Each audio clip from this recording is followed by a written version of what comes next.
Bonjour à tous, mes chers élèves tronc commun. Une nouvelle capsule, la leçon 3, chapitre 3, les facteurs climatiques. Toujours dans les méthodes de mesure des facteurs climatiques. On va s'attaquer à savoir, je l'ai déjà expliqué dans la dernière capsule, mais je vais la détailler aujourd'hui, comment peut-on mesurer la température. Donc vous le savez déjà, quel est l'appareil qui nous permet de mesurer la température si vous regardez très bien? Ça, ce sont deux thermomètres. On utilise des thermomètres. Mais l'information que vous avez déjà eue, c'est que il y en a des thermomètres qui mesurent la température maximale et la température minimale. Donc, la mesure de la température extérieure se fait quotidiennement, c'est-à-dire chaque jour, sous abri, à 1,5 mètre du soleil à l'aide du thermomètre. Mehra. L'unité de mesure de la température, vous le savez, c'est le degré Celsius. Mais il y a aussi une unité internationale qui est le cas que je vais nous nommer le degré de Kelvin. Pour vos exercices, il faut que vous appreniez qu'il y a une relation entre ces deux unités, c'est-à-dire pour convertir de Celsius en Kelvin ou bien pour convertir de Kelvin en Celsius. Donc, cette relation, c'est que 1 K égale, 0 degré Celsius, 0 degré Celsius est égal à 273,2 K. Ok? Donc, ça, c'est clair. Donc, la mesure de la température maximale, quand est-ce qu'on le fait? Il se fait le plus souvent en cours d'après-midi. Montasaf al-Tahira.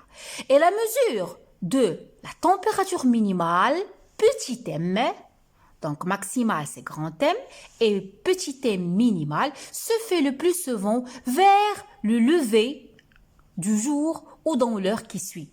Donc, lorsqu'on fait ces mesures-là, mes chers élèves, les spécialistes, ils vont réunir ces données-là, ces mesures-là, ce sont des données importantes parce que à travers ces données-là, on peut connaître le climat d'un endroit donné. Donc, et on doit le suivre tout le temps, c'est-à-dire on doit connaître le climat d'un endroit et ces mesures-là, elles doivent se faire de façon régulière. Donc, voilà certaines mesures de température maximale et minimale.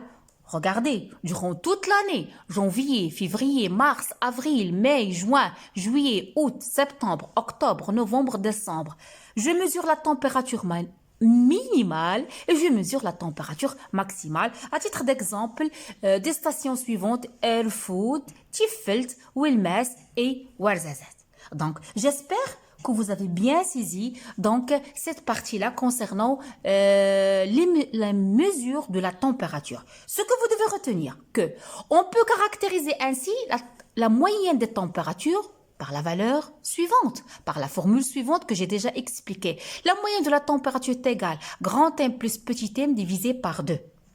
Et pour calculer l'écart thermique ou bien l'amplitude thermique, c'est quoi? C'est la différence des températures grand M, température maximale, moins petit m, la température minimale. On passe maintenant à la pluviosité, les précipitations. Comment on appelle l'appareil qui mesure les précipitations? Vous le savez déjà, c'est le pluviomètre. Donc voilà la photo, je vous ai déjà montré un pluviomètre à lecture directe. Je vous ai déjà montré cette photo-là. Donc le pluviomètre, mes chers élèves, c'est un appareil de mesure des précipitations pluviales. Il collecte la quantité de pluie précipitée en un lieu donné pendant une journée. Ça, vous le savez. Quelle est l'unité de mesure? L'unité pluviométrique, c'est le millimètre. On vient de voir l'unité de mesure de la température, c'est le degré Celsius, c'est le Kelvin. Pour les précipitations, c'est le millimètre, à ne pas oublier. Ce qui représente les précipitations d'un litre de pluie sur une surface de 1 mètre carré. Donc, 1 millimètre est égal 11 par mètre carré. Donc, comment se fait les mesures? Les mesures journalières de la pluviosité ou bien de la pluviométrie permettent de calculer la pluviométrie mensuelle. تساقطات المطرية ainsi que تساقطات شهرية la pluviométrie annuelle PA. Je vous ai déjà montré la formule qui nous permet de calculer les pluviométries annuelles. Ces mesures peuvent s'étaler sur plusieurs années, ce qui permet de déterminer les moyennes de pluviométrie mensuelle de la pluviométrie annuelle PA.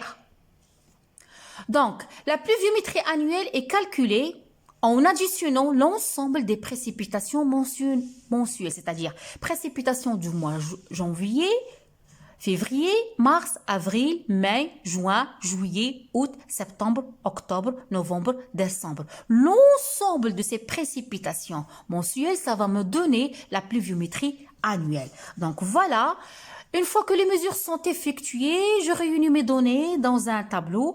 Quelles sont les stations lesquelles on a travaillé? Donc il y a la station de Ifrin, la station d'Agadir, la station de Tiefeld. Donc voilà les mois de l'année. Janvier, février, mars, avril, mai, juin, juillet, août, septembre, octobre, novembre et décembre. C'est la moyenne mensuelle en millimètres dans 3 stations différentes au Maroc. Et ça, ce deuxième tableau, ça montre quoi? Les précipitations annuelles, la moyenne pluviale. Donc on a, comment on a pu obtenir ça? Pour, par exemple, pour Rabat, on a fait la somme des précipitations mensuelles pour trouver la précipitation annuelle. De la même chose pour Casa, Marrakech, Fès, Rissani, Tanger, etc. Ok? Donc voilà d'autres photos qui nous montrent les appareils de mesure des facteurs climatiques, le thermomètre, pluviomètre, anémomètre, luxomètre, héliographe. Puis, pour mesurer l'humidité, c'est l'hygromètre. Et ça, le baromètre qu'on n'a pas parlé, c'est un appareil de mesure de la pression. Donc, j'espère, mes chers élèves, que vous avez bien compris tout ça. Vous n'aurez pas de problème. À la prochaine. Abonnez-vous à ma chaîne. Laissez-moi des commentaires. À bientôt.